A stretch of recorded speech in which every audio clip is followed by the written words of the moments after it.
ఉపయోగించిన ప్రతి మానవుడు బైబిల్లో మొదట తన లక్ష్యాన్ని చూశాడు, తర్వాత ప్రజలందరూ కూడా వారిని చూశారు.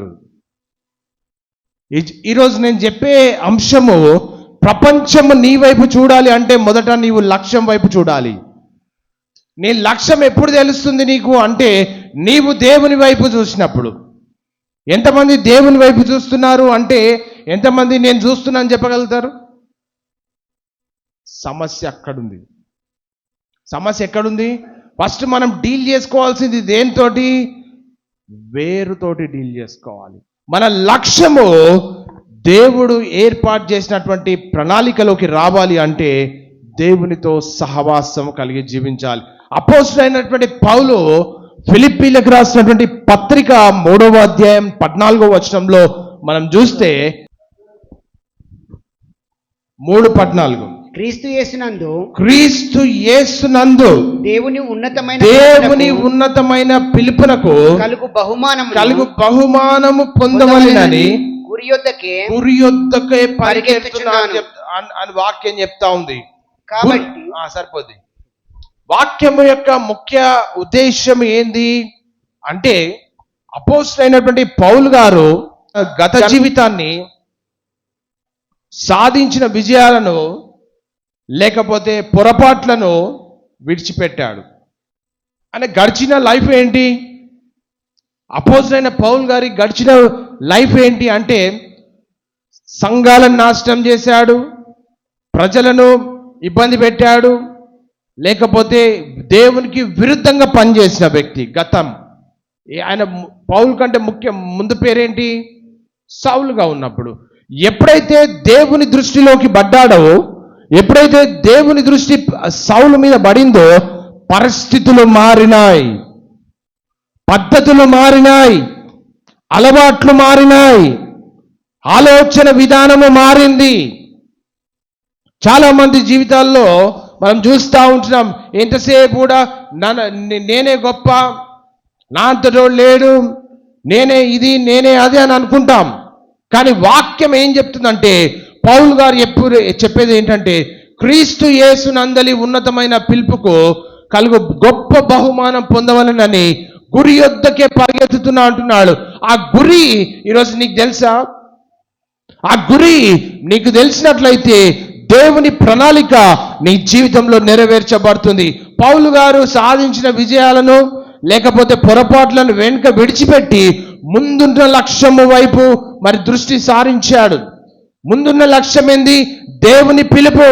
దేవుడు నన్ను పిలిచాడు, దేవుడు ఎందుకొరకు ఏర్పాటు చేసుకున్నాడు, దేవుడు ఎందుకొరకు నన్ను నియమించాడు. నేను రౌడీగా ఉన్నప్పుడు, నేను మర్డరర్గా ఉన్నప్పుడు, నేను దేవునికి విరుద్ధంగా బ్రతుకుతున్నప్పుడు, దేవుడు నన్ను పిలిచినప్పుడు పాత రోత జీవితాన్ని విడిచిపెట్టి దేవుని కొరకు ఒక ప్రణాళికలకు పోతున్న ఆ ప్రణాళిక నా లక్ష్యాన్ని నేను చేరుకుంటా ఒక రోజు అన్న ఉద్దేశంతో మరి పౌలు గారు చెప్తా ఉంటున్నాడు.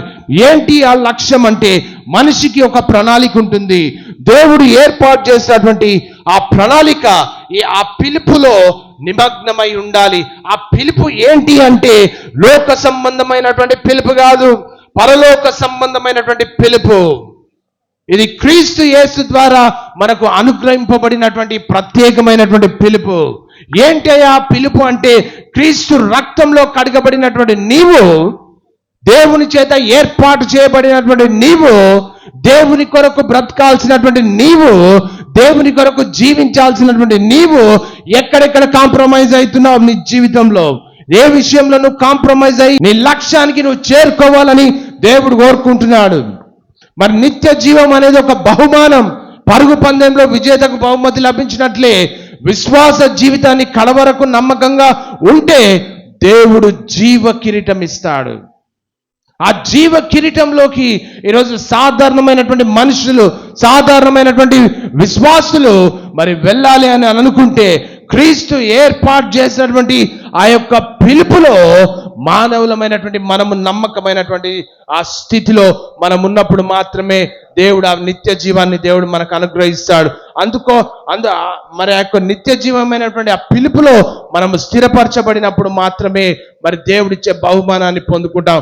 పౌలు గారు చెప్తా ఉంటున్నాడు ఏంటంటే, నేను నిత్య జీవానికి వెళ్తా, దేవుడు ఉన్న స్థానానికి నేను వెళ్తా, దేవుడు నా కొరకు ఏర్పాటు చేసినటువంటి గమ్యానికి నేను వెళ్ళి దేవుడిచ్చే బహుమతిని నేను పొందుకుంటానని పౌలు గారు చెప్తా ఉంటున్నారు. ప్రియ దేవుని సంగమ, వాక్యంలో మనం చూసినట్లయితే గతాన్ని మర్చిపోవడం, గత పాపాలు అపజయాలు లేదా మరి గతంలో సాధించినటువంటి మరి భక్తి జీవిత ఆశయాలు వెనుకకు, అవన్నీ భక్తి లేని జీవితంలో ఏవైతే సాధించామో వాటన్నిటిని కూడా విడిచిపెట్టి గురి యొద్దకే పరిగెత్తే రీతిగా నీ ఆత్మీయ జీవితం ఉండాలి. క్రైస్తవ జీవితంలో ఒక రోజుతో ముగిసే పని కాదు. క్రైస్తవ జీవితం అంటే ఏదో రోజు నేను బాప్తిజం తీసుకున్నా, ఏదో రోజు మరి నేను అనుభవిస్తున్నా, లేకపోతే ఏదో రోజు మరి క్రైస్తవం జీవితంలో జీవిస్తున్నా, ఒక రోజు వచ్చి నేను పాట పాడతా, ఒక రోజు వచ్చి నేను బయట ఉంటా, ఒక రోజు వచ్చి నేను వాక్యం వింటా, ఒక రోజు నేను వాక్యం వింటా, అది కాదు.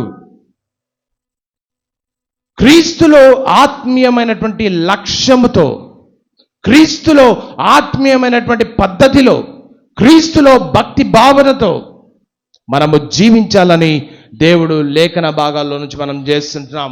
మొదటిది, లక్ష్యం లేని జీవితము దిశ లేని ఓడ లాంటిది. ఏంటంటే లక్ష్యం లేని జీవితము దిశ లేని ఓడ లాంటిది. సామెతల గ్రంథం 18వ వచనంలో చూస్తే, దేవోక్తి లేని ఎడల జనులు కట్టడలేక తిరుగుదురు, ధర్మశాస్త్రం అనుసరించువాడు ధన్యుడు. వాక్యం ఏం చెప్తుంది? దేవుడు ప్రతి మనిషికి ఒక ఉద్దేశాన్ని ఇచ్చాడు. దిక్కు దిశ లేని ఓడలాగా మరి సముద్రంలో పోయిన మాదిరిగా ఉంటుంది. వాక్యం ఏం చెప్తుందంటే, దేవోక్తి అంటే దేవుని మాట. దేవుని మాట నీ జీవితంలో లేకపోతే, దేవుని మాట ప్రకారం నువ్వు జీవించకపోతే నీ జీవిత గమ్యం కూడా దిశ లేని స్థితిలో ఉంటుంది. చాలా మందిని చూస్తూ ఉంటాం, అనేకులను, నా దగ్గరికి ప్రేయర్కి వచ్చిన వాళ్ళను, లేకపోతే అనేకులు నా దగ్గర కౌన్సిలింగ్ తీసుకునే వాళ్ళని చూస్తూ ఉంటారు. ఒక గమ్యం ఉండదు, ఏ తోస్తే అదే చేస్తూ ఉంటారు. వాక్యం ఏం చెప్తుంది అయ్యా అంటే, దేవోక్తి లేని ఎడల జనులు కట్టులేక తిరుగుదురంట. అంటే ఒక ప్రణాళిక ఉండదు. జీవితం ఎటు పోవాలి, జీవితం ఏ రీతిగా నిర్మించుకోవాలి, జీవితం ఎవరి కొరకు బ్రతకాలి, ఎవరి కొరకు జీవించాలి, ఒక లక్ష్యం లేని జీవితం. పౌలు గారు ఏమంటున్నారు అక్కడ చూస్తే, ఏమంటున్నాడు? బహుమానము పొందవలెనని నేను గురి యొద్దకే పరిగెత్తుతుంటున్నాను. మానవులకు దేవుడిచ్చే గురి ఏంటి? నీ జీవిత లక్ష్యం ఏంటి అంటే దేవోక్తి. అంటే దేవుని మాటను ఎప్పుడైతే మనం పొందుకుంటామో ఆ మాట ప్రకారము మనము జీవించాలి. అందుకని వాక్యం నేర్పిస్తుంది ఏంటంటే, ధర్మశాస్త్రము అనుసరించువాడే ధన్యుడు. అందరు కాదు. మనం అనుకుంటాం అందరం ధన్యులం, అందరం నీతిమంతులం, అందరం సత్యవంతులం, అందరం యథార్థవంతులం, అందరము దేవుని బిడ్డలం అనుకుంటాం. కానీ వాక్యం ఏం చెప్తుంది? ధర్మశాస్త్రంను అనుసరించువాడే ధన్యుడు. దేవుని వాక్యాన్ని ఎవరు వింటున్నారు? అందరం వింటున్నాం.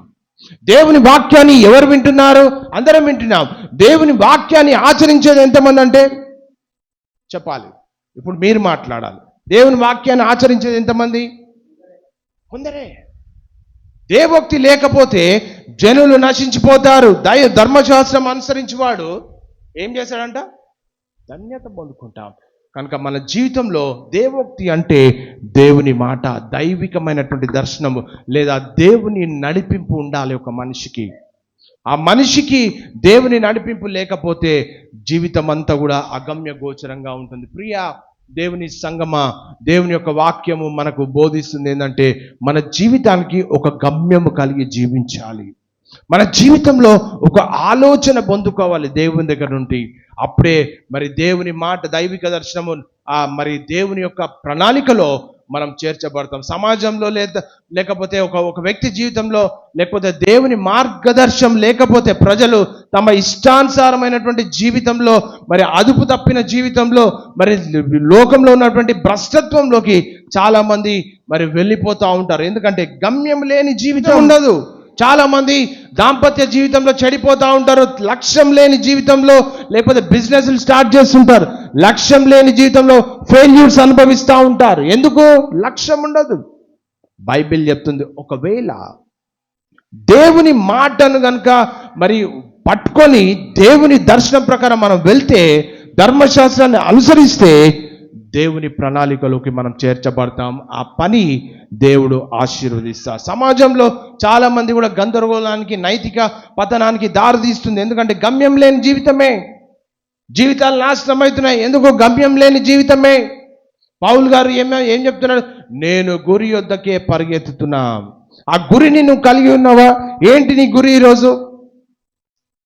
మనిషి జీవితంలో ధర్మశాస్త్రం అనుసరించాలి. అంటే దేవుని వాక్యం ఎవరైతే అనుసరిస్తారో, ఎవరైతే దేవుని నియమాలను పాటిస్తారో, ఎవరైతే దేవుని శాసనాలను అనుసరిస్తారో, ఎవరైతే మరి శ్రద్ధగా విని దేవుని వాక్య ప్రకారం ఎవరైతే జీవిస్తారో, వారిని దేవుడు ఉన్నతమైనటువంటి స్థితిలో పెడతారు. తమ జీవితంలో మరి ధన్యులుగా, మరి కుటుంబంలో ధన్యత రావాలి అంటే దేవుని వాక్యము చేత మనము కట్టబడినప్పుడు మాత్రమే మన జీవితంలో మరి రక్షణను, నెమ్మదిని, సమాధానాన్ని మన జీవితంలో అనుభవిస్తాం.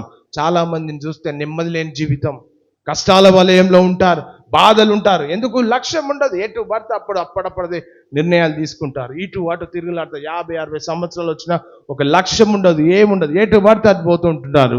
బైబిల్లో చూస్తే ఒక వ్యక్తి మరి నెహెమ్యా గ్రంథం 2వ అధ్యాయం 17వ వచనంలో చూస్తే ఇక్కడ రాయబడి ఉన్నటువంటి మాట ఏంటంటే, 2వ అధ్యాయం 17వ వచనం, అయితే వారితో నేను ఇట్లాంటిని, మనకు కలిగిన శ్రమ మీకు తెలిసి ఉన్నది. యెరూషలేము ఎట్లు పాడైపోయేనో, దాని గుమ్మములు అగ్ని చేత ఎట్లు కాల్చబడెనో మీరు చూచియున్నారు. మనకు ఇక మీదట నింద రాకుండా యెరూషలేము యొక్క ప్రాకారమును మరలా కట్టుదం రండి. ఇదియుగాక నాకు సహాయం చేయు దేవుని కరుణహస్తంను గూర్చియు రాజు నాకు సెలవిచ్చిన మాటలన్నీ నేను వారి వాక్యం ఏం చెప్తుంది ఇక్కడ? యెరూషలేం గోడలు కూలిపోయినాయి అని విన్నప్పుడు నెహెమ్యా తన జీవితంలో ఒక లక్ష్యాన్ని పెట్టుకున్నాడు. ఏంటి ఆ లక్ష్యము అంటే, మరలా ప్రాకారాలు కట్టాలి. మరి ఆ లక్ష్యాన్ని కోల్పోయిందని మరి కట్టాలంటే ఒక్కడు కట్టగలుగుతాడా? కట్టలేడు. మరి సహకారం కావాలి. అనేకులు చేతులు వేస్తేనే, అనేకులు సహకారం ఉంటేనే మరి కట్టగలుగుతాడు. పరిస్థితి గుర్తించాడు. శత్రు చేతిలో యెరూషలేం పట్టణం గోడలన్నీ కూడా పాడైపోయాయి, గుమ్మములు అగ్నితో కాల్చబడి మరి ప్రజలు ఎంతటి శ్రమలో ఉన్నారో నెహెమ్యా క్లియర్ కట్గా అర్థం చేసుకున్నాడు. నీ పరిస్థితిని నువ్వు అర్థం చేసుకొని దేవుని మాటను విన్నప్పుడే నీ లక్ష్యాన్ని చేరుకుంటావు. నెహెమ్యా గారు చూస్తే, నెహెమ్యా ఎప్పుడైతే మరి ఆ పనిని పూనుకున్నాడో అవమానాలు ఎదుర్కొన్నాడు, నిందలు ఎదుర్కొన్నారు. ఒక కాలు ముందుకు పెడితే 10 మంది కాలు బట్టి గుంజేవారు ఉన్నారు, ముందుకు పోనిచ్చేవారు లేరు అక్కడ. అయినా లక్ష్యం కొరకు పనిచేశాడు. లక్ష్యం కొరకు మరి నిందలు తొలగించుకొని మరి ఇతరుల ముందు యూదులు అవమాన పడకుండా, మరి నిందల పాలు కాకుండా ఉండాలని పడిపోయిన ప్రాకారాలను తిరిగి నిర్మించాలని ఒక లక్ష్యాన్ని పెట్టుకున్నాడు. ఒక్కరితో అయ్యే పనేనా? సాధ్యమేనా?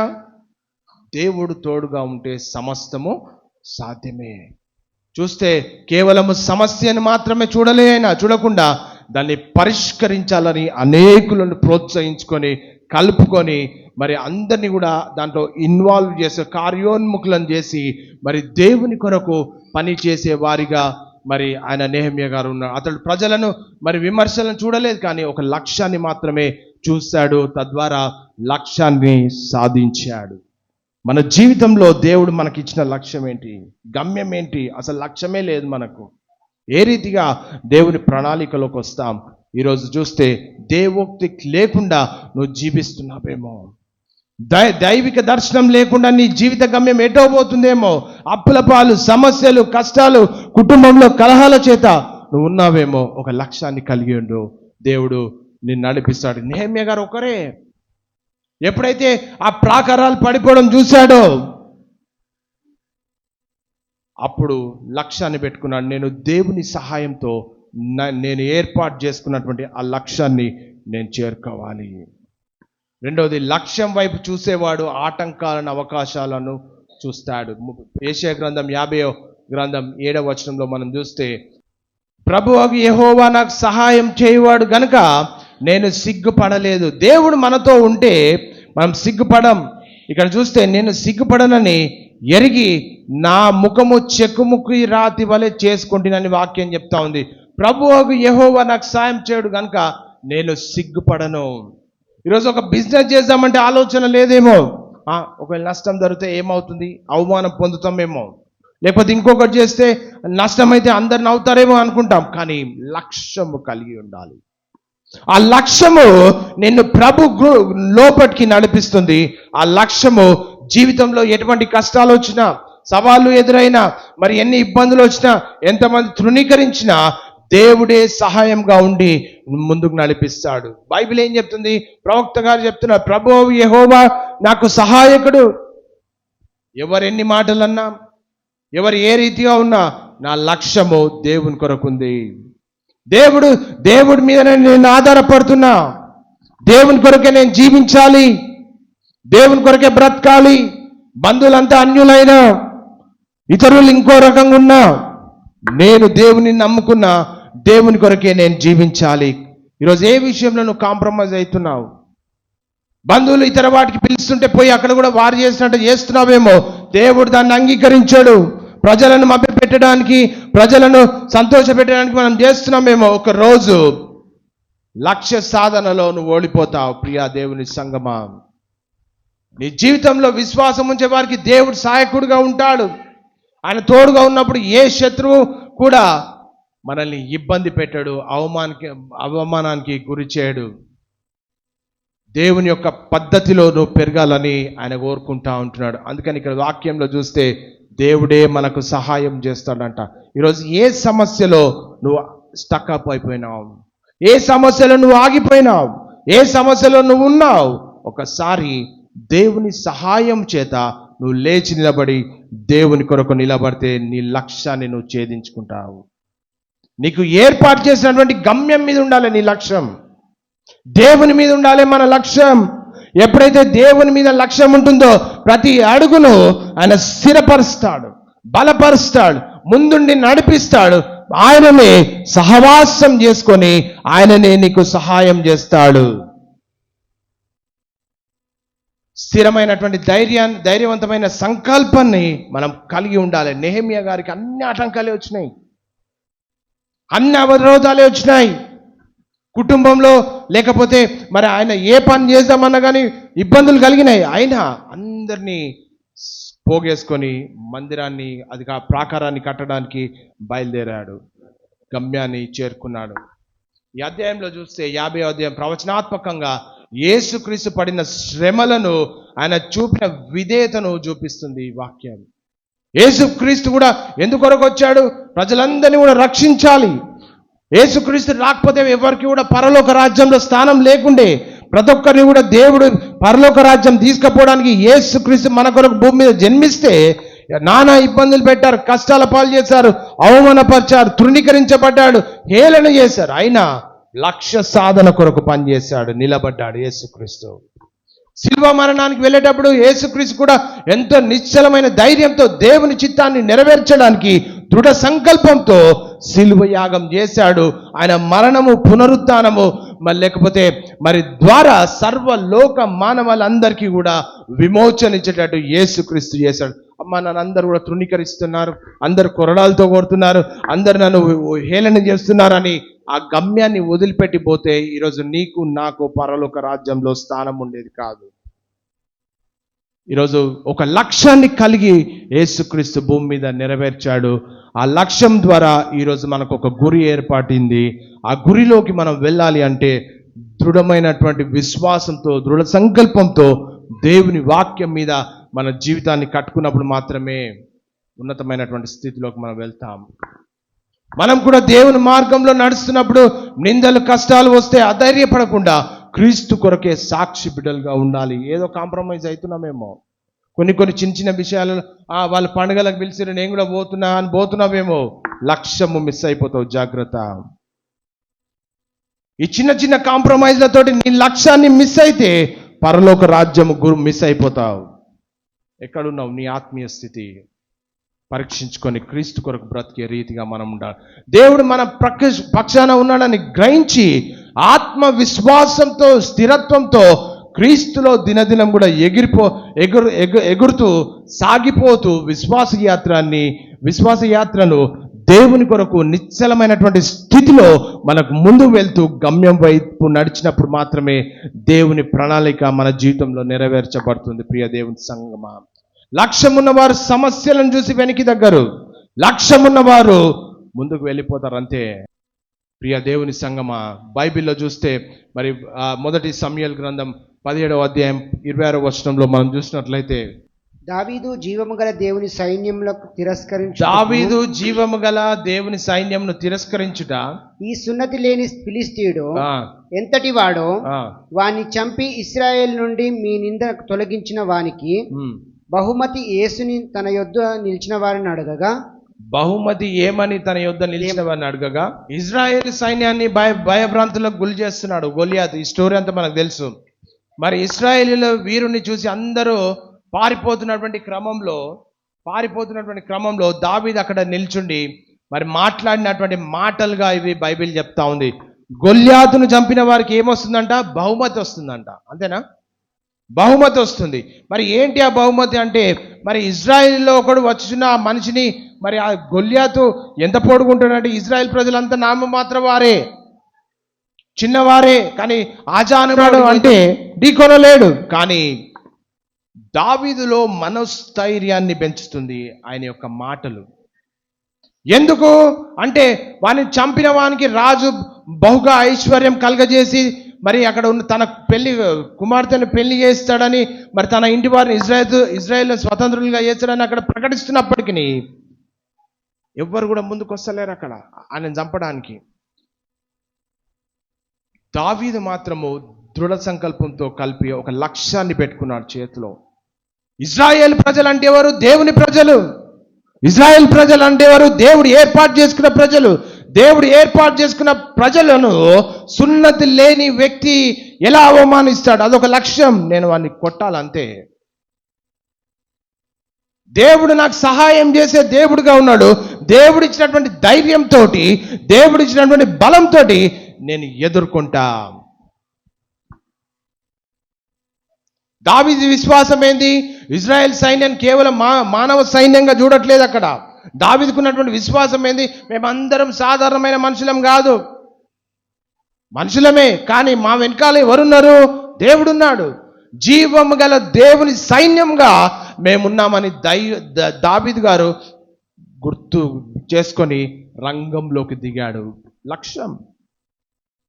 లక్ష్య సాధనలో అడుగు ముందుకేశాడు. ఆజానుభావుడు ఎంత పొడుగున్నాడు? ఇంత పొడుగుంటాడు.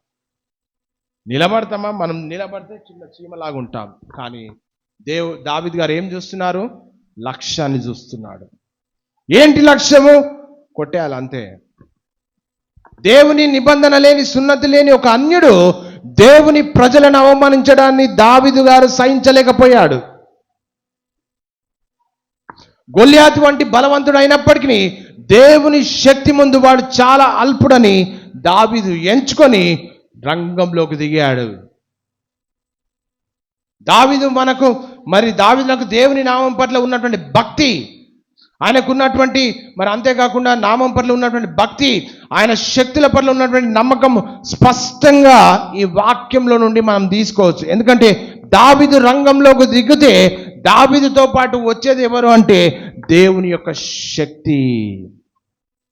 నిర్ణయాలు తీసుకోవడంలో పొరపాట్లు పడుతుంటారు చాలా మంది. బోల్డ్గా నిర్ణయాలు తీసుకోవాలంటే పొరపాట్లు పడుతుంటారు. తీసుకోవాలా వద్దా, పోవాలా వద్దా అని తప్పటడుగులేసు చాలా మంది కూడా డిస్టర్బ్ అయ్యి లైఫ్స్ అన్ని కూడా స్పాయిల్ అయిన సందర్భాలు ఎన్నో ఉన్నాయి. ఇజ్రాయిల్ రాజు సౌలు సైన్యం భయపడుతున్నటువంటి వేళలో ఒక చిన్నవాడైనటువంటి దావీదు గారు దేవుని పక్షాన నిలబడడానికి ముందుకొచ్చాడు, సిద్ధపడ్డాడు. ఈరోజు దేవుని కొరకు నిలబడుతున్నావా? వెనుకకు పోతున్నావా? దేవుని కొరకు నిలబడితే ఏమవుతుందో అని అనుకుంటున్నావేమో. ఈ చిన్న వాటి విషయంలో కాంప్రమైజ్ అవుతున్నావేమో. లక్ష్య సాధన మిస్ అయిపోతావు, జాగ్రత్త. దావీదు ఎంత, వాళ్ళ అన్నలందరూ కూడా అప్పటికే సైన్యంలో పనిచేస్తున్నారు. వాళ్ళకి దావీదు కంటే ఎక్కువ ఎక్స్పీరియన్స్ ఉంది వాళ్ళకి సైన్యంలో. గన్ను ఎట్లా పట్టుకోవాలో తెలుసు, బల్యాలు ఎట్లా పట్టుకోవాలో తెలుసు, కత్తులు ఎట్లా పట్టుకోవాలో తెలుసు, లేకపోతే ఇంకో ఆయుధాలు ఎట్లా పట్టుకోవాలో తెలుసు. చిన్నపిల్లలకు తెలుసా? ఎందుకు తెలియదు? చిన్నపిల్లలకి జ్ఞానం ఉండదు, అయినా సహించలేకపోయిండు. దేవుని కొరకు నిలబడ్డాడు దావీదు. దేవుని కొరకు నిలబడి లక్ష్య సాధనగా ముందుకెళ్ళాడు. ఒకటే ఒక వడిసెలతోటి కొట్టి పారేశాడు, కింద పడిపోయాడు.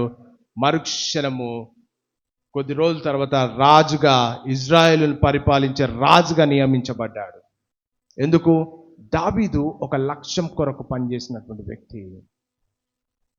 దావీదు గారు గొల్యాతు యొక్క ఎత్తును చూడలే, ఆయన శరీరాన్ని బలాఢ్యుడని చూడలే. ఆయన ఏం చూశాడు? దేవుని ప్రజలను అవమానపరుస్తున్నాడు, జీవం గల దేవుని ప్రజలను అవమానపరుస్తున్నాడు. నేను దేవుని కొరకు నిలబడాలి, దేవుని కొరకు నిలబడి వాడిని కొట్టాలి, వాడు పడిపోతాడు. అంతే గమ్యం, లక్ష్యం. నెహెమ్యా గారు గమ్యం, లక్ష్యం కొరకు పనిచేశాడు. అక్కడ చూస్తే తోబియా, గేషేము అతడు ఎన్నో విధాలుగా అడ్డుకోవాలని ప్రయత్నం చేశారు, అవి కట్టకుండా, ప్రాకారాలు కట్టకుండా.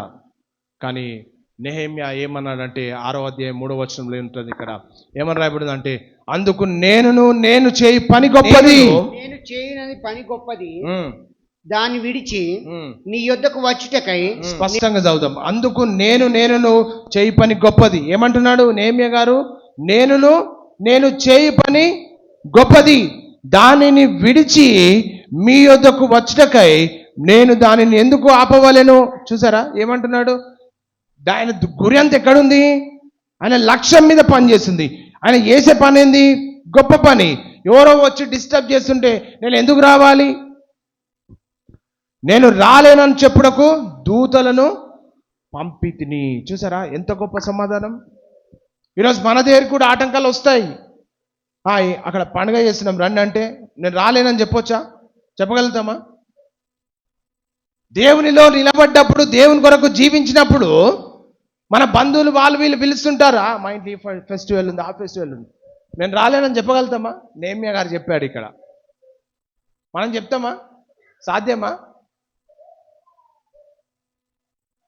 ప్రియా దేవుని సంగమా, మన లక్ష్యం కొరకు మనం పనిచేయం. మన లక్ష్యం ఏంది? పరలోక రాజ్యానికి పోవాలి. మన లక్ష్యం భూమి మీద మన జీవితాన్ని ముగించిన తర్వాత ఆత్మ దయచేసిన దేవుని యొద్దకు నీ ఆత్మ పోయినప్పుడే నీ జీవితం ద్వారా దేవుని నామానికి మహిమ. నెహెమ్యా గారు పనిచేసినట్టు మరి అక్కడ తోబియా, గేషేము అతడు ఎన్నో విధాలుగా అడ్డుకోవాలని ప్రయత్నం చేశారు. కానీ నెహెమ్యా గారు ఏమన్నారు అక్కడ? నేను చేయి పని గొప్పది, నేను దేవుని కొరకు నిలబడ్డా. నువ్వు ఏ పండుగ చేసుకున్నా నేను ఎందుకు రావాలి, నువ్వు ఏ చేసుకున్నా నేను ఎందుకు రావాలి అంటామా? అనగలుగుతామా? ఎక్కడ కాంప్రమైజ్ అవుతున్నాం మనం ఆత్మీయ జీవితంలో? ప్రియా దేవుని సంగమా, మన జీవితంలో కూడా విమర్శలు, అపార్థాలు, నిరుత్సాహపడే మాటలు వస్తాయి. కానీ లక్ష్యం మీద దృష్టి ఉంచితే మనము దేవునిలో ఉన్నతమైనటువంటి స్థితిలో మనం వెళ్తాం. నెహెమ్యా గారు చేసింది అదే. ఎన్ని ఆటంకాలు వచ్చినా, ఎన్ని అవరోధాలు వచ్చినా, ఎంతమంది ఇబ్బంది పెట్టినా నేను చేసే పని గొప్పది. ఈరోజు నువ్వు చెప్పగలుగుతావు, నేను చేసే పని గొప్పది, నేను దేవుని కొరకు నిలబడ్డా, నేను దేవుని వెంబడించే పనిలో ఉన్నా, నేను చేసే పని గొప్పది అని చెప్పగలుగుతామా? చెప్పలేము. ఈరోజు చెప్పలేము కాబట్టి మనం ఓడిపోతాం అన్ని విషయాల్లో. సాతాను ఎందుకు మన జీవితాలతో చెలగాటమాడుతుందంటే మన ఐడెంటిటీ ఏందో సాతానుకు తెలియదు ఇప్పటి వరకు కూడా. నీ గుర్తింపు యేసుక్రీస్తులో, నీ గుర్తింపు ఏంటిది ఇప్పటి వరకు తెలియదు మనకు. తెలుసా? ఎంతమంది తెలుసు నాకు గుర్తింపు? ఎందుకు వస్తున్నాయి సమస్యలు, అనారోగ్యాలు, కష్టాలు, బాధలు, వేదనలు, ఇబ్బందులు, ఇంట్లో అసమాధానము, ఇవన్నీ ఎందుకు వస్తున్నాయి అంటే నీ గుర్తింపు యేసుక్రీస్తులో ఏంటి మనకే తెలియదు. అది సాతాను అందుకే చెలగాటమాడుతున్నాడు. ఇక్కడ నెహెమ్యా గారు చెప్తున్నాడు, నేను చేసే పని గొప్పదండి, నేను నువ్వు పిలిస్తే రాను అని వేరే వాళ్ళని చెప్పి పంపించాడు. దేవుడి మీద ఒక లక్ష్యం కలిగి మనం పనిచేయాలి. అందుకనే పౌలు గారు అంటున్నాడుగా, నేను గురి యొద్దకే పరిగెత్తుతున్నా. నా గురి ఏందో నాకు తెలుసు. నో మ్యాటర్ ఎన్ని ఇబ్బందులు వచ్చినా, కష్టాలు వచ్చినా, ఆర్థిక ఇబ్బందులు వచ్చినా, సమస్యలు వచ్చినా, నా గమ్యానికి నేను వెళ్తా. దావీదు కూడా అదే అనుకున్నాడు.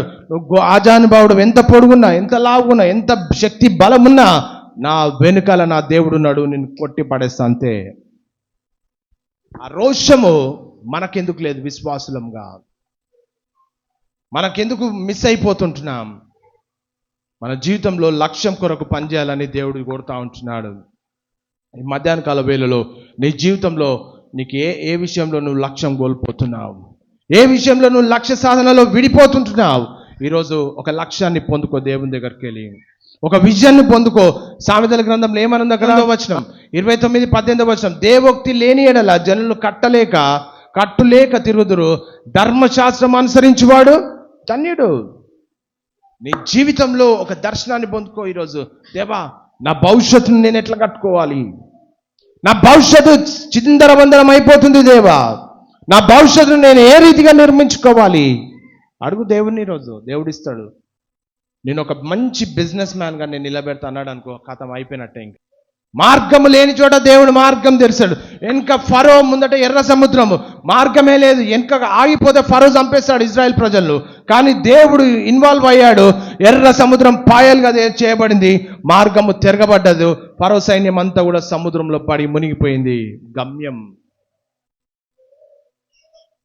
గమ్యము లేని చోట, మార్గము లేని చోట దేవుడు మార్గాన్ని తెరుస్తాడు.